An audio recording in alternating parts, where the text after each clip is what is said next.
Proyek strategis nasional Rempang Eco City yang sedang dibangun di Pulau Rempang kini menuai pro dan kontra di masyarakat. Konsekuensi dari proyek yang menghabiskan dana triliunan ini ialah relokasi warga lokal yang bermukim di area pembangunan tersebut.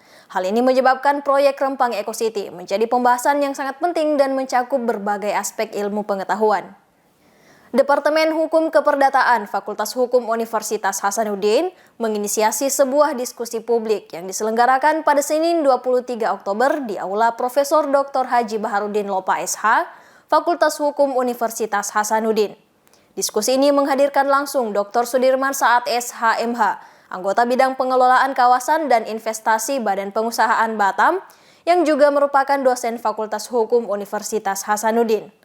Kegiatan ini dibuka secara resmi oleh Wakil Rektor Bidang Sumber Daya Manusia, Alumni dan Sistem Informasi Universitas Hasanuddin, Profesor Dr. Farida Patitinggi SH.MHum. Turut hadir dalam kegiatan ini, Wakil Dekan Bidang Akademik dan Kemahasiswaan Fakultas Hukum Universitas Hasanuddin, Profesor Dr. Maskun SH.LLM. Dalam sambutannya, Profesor Maskun berharap dari diskusi ini akan lahir karya-karya ilmiah yang menjadikan topik pembahasan diskusi sebagai objek penelitian, karena isu ini mencakup berbagai bidang keilmuan. BP Batam yang dulunya disebut Otorita Batam sendiri merupakan instansi pemerintah pusat yang bertugas untuk melaksanakan pengelolaan, pengembangan dan pembangunan kawasan perdagangan bebas dan pelabuhan bebas Batam sesuai dengan fungsinya. Dalam kesempatan ini, Sudirman Saat yang secara resmi mewakili BP Batam menyampaikan beberapa hal terkait posisi BP Batam serta hak dan kewenangannya di area-area yang menjadi wilayah kerja BP Batam, termasuk Pulau Rempang itu sendiri. Selain itu, ia juga menjelaskan gambaran proyek Rempang Eco City, potensi yang dimiliki serta alternatif tempat tinggal bagi warga lokal yang harus direlokasi. Sebetulnya disebut masyarakat menolak tidak sepenuhnya benar, tetapi memang realitasnya ada warga yang tidak setuju. Menjadi isu sangat nasional itu terutama karena diamplifikasi oleh orang-orang luar yang tidak sepenuhnya memahami akar persoalan.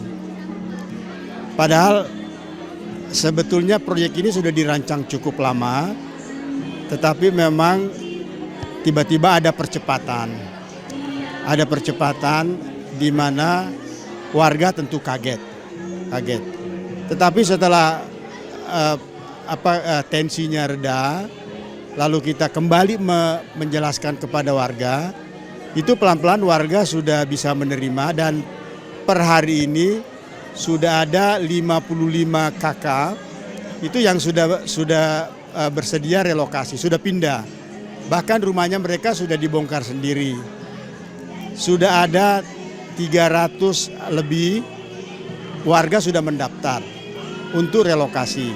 Pelan-pelan kami akan relokasi secara bertahap mereka ini, dan secara paralel kita akan bangun rumah-rumah tinggal mereka yang permanen.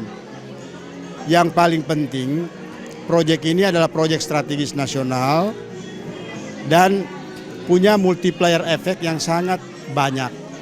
Nilai investasinya tahap 1 saja sudah 175 triliun, akan menyerap 35.000 tenaga kerja. Itu kan artinya efek ekonominya luar biasa. Dan ini akan memberi harapan kepada warga Rempang itu sendiri. Karena komitmen BP Batam dan sudah membicarakan dengan investornya, harus prioritas utama itu adalah warga. Anak-anak sekolah yang mau langsung masuk kerja, kita akan kasih dia training vokasi, pendidikan jangka pendek, supaya mereka bisa skillnya bisa ditingkatkan dan masuk ke dalam dunia kerja itu. Pembangunan proyek ini masih berlanjut di tengah pro kontra masyarakat dengan tetap memperhatikan hak-hak warga lokal yang harus direlokasi. Sebagai gantinya, akan dibangun perkampungan nelayan seluas 500 hektar yang akan dihuni oleh 2.700 kepala keluarga. Di lahan tersebut akan dibangunkan hunian tetap dengan arsitektur Melayu sebagai bentuk penghargaan terhadap budaya masyarakat lokal yang masih dijunjung tinggi. Warga lokal juga akan diprioritaskan dalam pemanfaatan sumber daya manusia dan akan ditunjang dari segi pendidikannya. Proyek yang akan mendatangkan kemajuan yang begitu pesat ini diharapkan mendapatkan dukungan dari seluruh elemen yang ada di masyarakat. Usai pemaparan materi, dibuka sesi tanya jawab dengan para peserta. Kegiatan diakhiri dengan pemberian sertifikat penghargaan serta sesi foto bersama. Dalam kesempatan ini, segenap penyelenggara kegiatan memberikan kejutan untuk narasumber yang lahir pada 22 Oktober 1964 ini. Kejutan tersebut menjadi penutup dalam diskusi publik kali ini.